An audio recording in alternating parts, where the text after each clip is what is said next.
tinuod nga dili man kuno kakabaong mo ihapog numero. Kinsa may ingon na nanay? Ay ang imong maestra.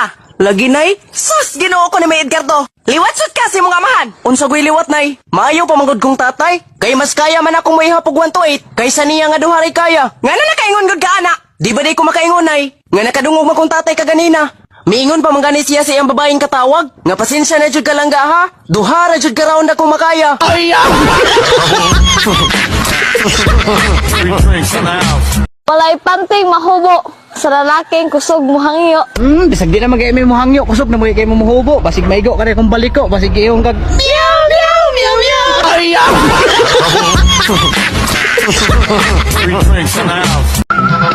Pre, unsa may mong pilion? Kwarta o asawa? Aw, anha na lang ko sa kwarta, pre, oy. Nga naman. Kaya ang kwarta man gud, pre, kung imong ipautang, magkadugay, magkadagko ang interes. O asawa day pre. Da, kung asawa man gud, pre, mawada ang tag-interes. Kay dili man sila sila mahunong og pangayo. Hangtod nga mahurot ang atong kwarta.